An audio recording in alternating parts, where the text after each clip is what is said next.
BA part प्रथम वर्ष के सभी विद्यार्थियों को नमस्कार। आज की कक्षा में हम वायुमंडल एवं वायुमंडल का संगठन में क्या शामिल है, वायुमंडल का संगठन में कौन कौन से तत्व या विभिन्न गैसें सम्मिलित है और वायुमंडल की परिभाषा क्या होती है या वायुमंडल हम किसे कहते हैं आदि के बारे में विस्तृत चर्चा करेंगे। प्यारे विद्यार्थियों, सबसे पहले हम देखते हैं कि वायुमंडल क्या है या वायुमंडल की परिभाषा क्या होती है। तो जैसा कि आप सभी पढ़ते आए हैं वायुमंडल के बारे में कि पृथ्वी के चारों ओर हजारों किलोमीटर की ऊंचाई तक विस्तृत गैसीय आवरण को वायुमंडल कहते हैं। प्रिंस और तिवार्था दो ज्योग्राफर थे। उनके अनुसार पृथ्वी के चारों ओर गैसों के सम्मिश्रण की एक मोटी परत है जो पृथ्वी का एक अभिन्न अंग है तथा उसे चारों तरफ से घेरे हुए हैं, उसे हम वायुमंडल कहते हैं। और इसकी मोटाई है जो कई 100 किलोमीटर तक मानी जाती है। तो आगे हम देखते हैं कि वायुमंडल का जो संगठन है उसमें क्या क्या सम्मिलित होता है। तो वायुमंडल का जो संगठन है उसमें मुख्य रूप से विभिन्न गैसें, जलवाष्प, ठोस कण जिसमें धूल के कण आदि को हम सम्मिलित करते हैं।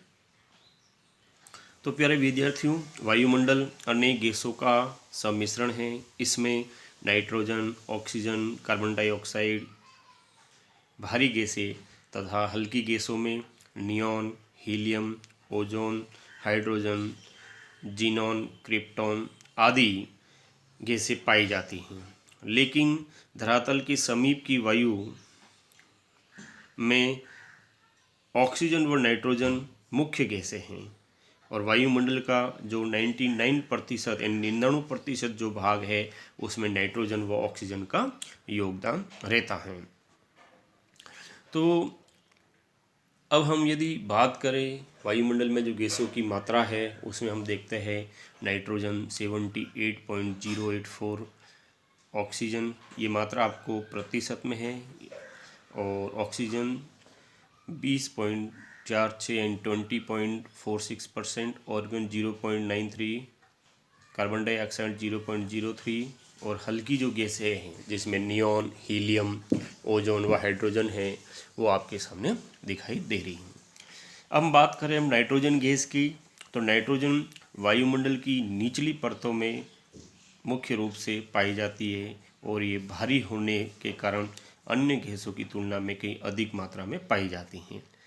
यह गैस जीवों और वनस्पति के लिए बहुत ही आवश्यक है और इसका जीवन और इन जीवों व वनस्पतियों का जो जीवन है इसी गैस पर निर्भर करता है।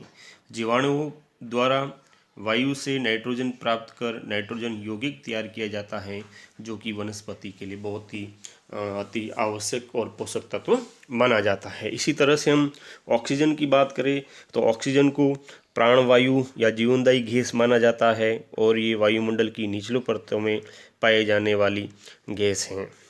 ये मानव जीवन के लिए बहुत ही महत्वपूर्ण है। ये गैस रासायनिक दृष्टि से सर्वाधिक सक्रिय मानी जाती है जो सेलों के निर्माण, उनके नष्ट होने से, धातुओं के जंग लगने, वस्तुओं के जलने और पशुओं के भोजन के माध्यम से ऊष्मा व शक्ति प्रदान करती है और मानव जीवन इसी पर निर्भर करता है।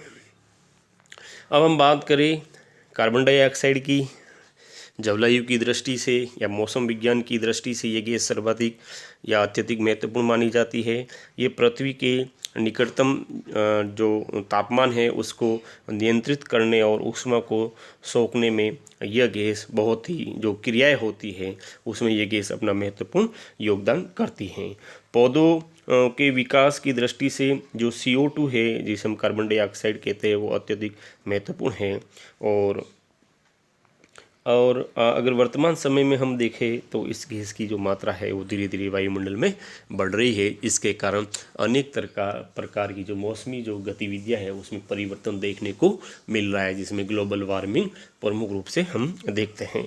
ध्रुवीय प्रदेशों में ये गैस सामान्य प्रतिशत से आधी पाई जाती है और वहाँ पर भारी होने के कारण ये 6 किलोमीटर की ऊंचाई तक पाई जाती हैं। इसी तरह से हम हल्की गैसों की बात करें तो उसमें हम जैसे हाइड्रोजन है, ये हल्की गैस है और ये वायुमंडल में 3000 किलोमीटर की ऊंचाई तक देखने को मिलती हैं। इसी तरह से ऑर्गन है, ये गैस किसी प्रकार की कोई रासायनिक अभिक्रिया न होने के कारण इसका नाम ऑर्गन रखा गया है। यानी ये कोई रासायनिक गतिविधियों में भाग नहीं लेती है, सुस्त रहती है, इसलिए इसे ऑर्गन के नाम से कहा गया है।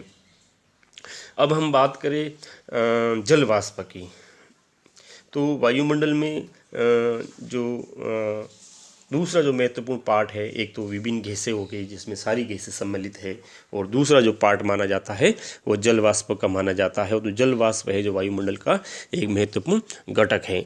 जल वाष्प प्राय वायुमंडल में निचली परतों में लगभग 8000 मीटर की ऊंचाई तक पाई जाती है और ध्रुवीय क्षेत्रों में के वायुमंडल में जल वाष्प की मात्रा है जो नगण्य रहती, क्योंकि ध्रुवीय क्षेत्रों में टेम्परेचर बहुत कम होता है और उस क्षेत्र में जलीय विस्तार भी कम पाया जाता है। तो जल टेम्परेचर कम होने के कारण जल का वाष्प नहीं हो पाता है, इस कारण वहाँ पर जल वाष्प का मुख्य रूप से अभाव देखने को मिलता है।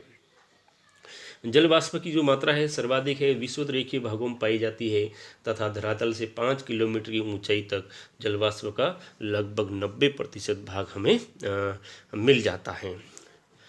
और हम जल वाष्प की बात करें तो ये जल वाष्प बादल, वर्षा, कोहरा, ओस, हिम आदि कणों का जो एक प्रमुख जो स्रोत होता है वो भी जल वाष्प ही होता है। और वायुमंडल की जो विभिन्न तरह की जो गतिविधियां है या जो क्रियाएं हैं, मौसम संबंधी जो क्रियाएं है, उसमें जल वाष्प का सर्वाधिक योगदान रहता है। इसी तरह से हम ठोस कणों की बात करें तो वायुमंडल में जो ठोस कण हैं जिसमें धूल के कण और अति सूक्ष्म कण जो उपस्थित रहते हैं, जो आंखों से नहीं दिखाई देते हैं, और उन्हें हम एरोज कहते हैं। और वायुमंडल के जो निचले भाग होते हैं वहाँ ये ठोस कण मिलते तथा इनका महत्व अधिक होता है, क्योंकि जो सूर्य विकिरण है उसका अवशोषण और परावर्तन करने में इन धूल कणों का या ठोस कणों का सर्वाधिक योगदान रहता है। और इन्हीं के कारण जो यानी इन ठोस कणों के कारण ही वायुमंडल की निचली परतों में है जो तापमान जो अधिक पाया जाता है। तो प्यारे विद्यार्थियों, आज की कक्षा में हमने वायुमंडल क्या होता है, वायुमंडल की परिभाषा क्या होती है, वायुमंडल के संगठन में कौन कौन से तत्व शामिल है, कौन कौन सी गैसें हैं, जिसमें भारी गैसें कौन सी है, हल्की गैसें कौन सी है, और इन गैसों का क्या महत्व है। इसी तरह से जल वाष्प है उसका क्या योगदान है, धूल व ठोस कण है उनका वायुमंडल की जो मौसमी क्रियाएं जो घटित होती है उनमें क्या योगदान है आदि के बारे में पढ़ा। तो आप लोगों को बहुत बहुत धन्यवाद।